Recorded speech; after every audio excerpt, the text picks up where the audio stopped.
Alright, it's me, Matty D, Infinite Power Coaching. So today's video is going to be on goal setting and why it sucks and why it's flawed. But we're all taught to set goals, and it makes sense. Think about it, right? You have to. You as a human being, or as being a power, creative force, infinite, unlimited ability to create things. You're designed to create stuff, so you gotta have some sort of, dare I say, end goal in mind, right? And it makes sense. It's how you're designed, because if you look at people that aren't doing anything, aren't doing much in life, and just kind of wandering, they're fucking miserable. They're like, what do I do? I don't know what I want, blah, blah, blah. So then we're taught, okay, cool. Set goals. And and you probably heard the whole SMART goals. I forget what it stands for. The S is for set it, measurable, attainable, realistic, timetable, something like that, right? And so, if you're one of those people watching this, you're either one of two camps, right? Or three. You've never set goals, you're like, I don't know what I'm doing. Two, you set goals and you've achieved maybe one, but you don't really achieve your goals. Three, you've achieved goals, you're like, why am I not happy?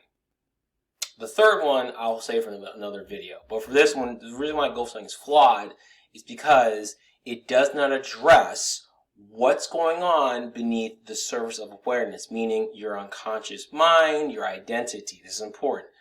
Go back, all right? So your identity, your unconscious identity, right? Because when you're first born, your unconscious mind is in control. Your unconscious mind starts sometime in the womb, and then poof, you're here in this world, and you're a baby. You can't do anything. You're unconscious, and you are forming, thoughts, conclusions about the world, what you can have, what you can't have, what's safe, what's not safe. Your parents say everything, you buy it. I'm making this real short and sweet. And then your conscious mind kicks in at like 5 or 6. And even then, as you decide, I want more of this one, I want more of that, you're still making just, conclusions about yourself and the world at that point, right? So here's the thing. This ties into what I call the 5 lessons of hell. Basically meaning, you could say there's 5 different areas of your life, let's say areas where you learned it's not okay to have what you want. Okay? So the first one is not okay to be. That means when you're in the womb, you were there, and when you're in the womb, by the way, you can't differentiate between you and your mom, her thoughts, your thoughts, her emotions, her feelings, because you're literally just one. So she's like, oh my God, I'm freaking out. You're thinking, oh my God, I'm freaking out. So basically, why in that time frame, whatever upbringing you had, you learn that shit, it's not okay to just exist, and then you've been born yet. So that's 1. 2, then you've learned, okay, it's not okay to be. Then the second one is not okay to be me. This comes up as you're 2, 3 years old, you're doing you, maybe being happy, running around the house, whatever it is, and then you somehow get in trouble, or your parent or whoever says, stop smiling, you can't just relax, you work hard, what's wrong with you? So then you learn it's not okay to be me, just be you, just to be who you are, okay? Third lesson of hell, it's not okay to be, it's not okay to be me, it's not okay to be me wanting. Oh, yeah, okay? So when you grow, as you're getting older, again, self-conscious mind kicks in, everything else, you start to ask for things. And again, depending on your upbringing, some of you may have parents where you got some things you wanted, but not everything. In other places, some of you may have got stuff that you couldn't get anything. And then, for example, here's an example. You go to ask for, like, I don't know, the brand new cool toy, and you may get yelled at by your mom or dad, and they look at you and look at you and say, what are you doing? Money doesn't grow on trees. How dare you want that? That's greedy, blah, blah, blah. Not okay to get what I want. Number 4, not okay to express myself or express your feelings. That's a big one, because I remember as a kid growing up, where when you get angry and frustrated what's going on, that anger and frustration gets matched with a stronger anger and frustration, particularly by your father, and you go, shit, that's not good. And the whole basis behind this is because you're trying to be safe. That's what I'm saying in here, okay? And this will tie into goals. We're not done yet, but you learn I can't express myself fully. Some of you learn that you can't express yourself just being happy and laughing. Some people will get, like, if as a kid they were laughing and happy and they got smacked in the face by their parent, or it's like, what the fuck? That happens. So you learn not okay to be, not okay to be me, not okay to be wanting, not okay to express myself. And then the last one. Ooh, that last one. Not okay to get what I want. What do I mean by that?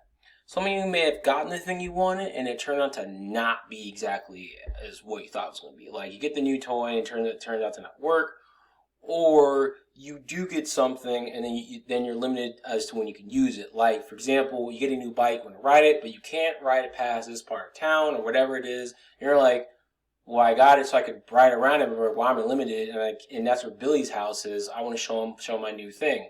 Can't do that. Or, what's worse, you do get what you want, and then your parent, whomever, holds you over your head to be like, you're wrong, how dare you, I gave you this, you owe me. That sucks. Those are the 5 lessons of hell, basically. Not okay to be, not okay to be me, not okay, I'll put this one, not okay to express myself, not okay to ask for what I want, and not okay to get what I want. So, how does it tie into setting goals? Well, if we just went over all the reasons and experiences of why it's not okay to get what you want, and that's in your unconscious mind and your being, in your identity, and you're going to go for what you want, all those reasons or spells are going to be activated when you're going for what you want. The other thing too about your unconscious mind is that it's designed to keep you safe. So if you had a crappy upbringing, it's going to seek to create more of that because that's what it believes is keeping you safe. If you're watching this right now and you're alive, it's done its job. So when you say, hey, I want to go set a goal to make, $10,000 a month by, 90 days. Problem is, if you were taught it's not okay to ask for more money and that people had money are evil and you're not good enough, that means to get that you then have to have more money and be good enough, and people that have a lot of money are bad, and then you go for it, all the energy in you is going to be like, nope, no, you'll fight it. 1, 2, if you do get it, your whole identity being, you're just going to go, nope, we can't have this, we're not safe, and you'll lose it, or self-sabotage will happen. And that's key because one way your unconscious mind thinks or works is that to make more money, okay, you have to be good enough. And if you have an unconscious belief that you're not good enough, well, your unconscious mind thinks, wait a minute, if we go for more money, that means I'd be good enough. And if I have to be good enough, that means I'm not good enough. That means I have to die. It doesn't want to die. So it'll be like, nope, don't do that, right? And so this is the reason or reasons, and there's more to it, which I won't go into, and it's maybe I'll do another video on this as to why goal setting is flawed, okay? Because it doesn't address all the reasons and those issues, the 5 lessons of hell and your unconscious identity, as to why it does not want those things, and 2, it believes that if we get those things, it's going to die. No one addresses this, and people can't figure out why they can get anything.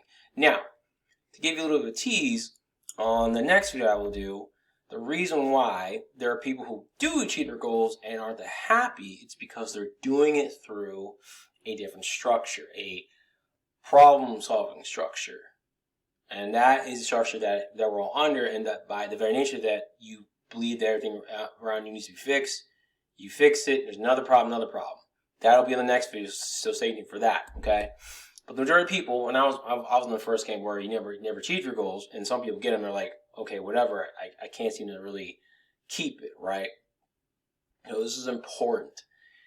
If you're going to set your goals, I'm not saying to not have something you want to create. You need to have that. But you have to address first, or be aware of where you're at and what you have going on the inside. Address that.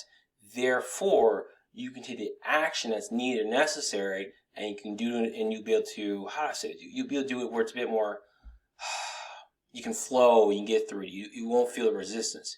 You have to address that. All right? So, in this video, if you like this video, please comment below what are your thoughts on this. And also too as well, if you like to if you like further help with this on, going after what is that you want, and addressing the unconscious belief you have on the inside, book a free strategy session with me at the link below in the description, and we'll go from there. Until next time, y'all. Peace. And be sure to look out for another video about problem goal setting on the third reason as well. Ding.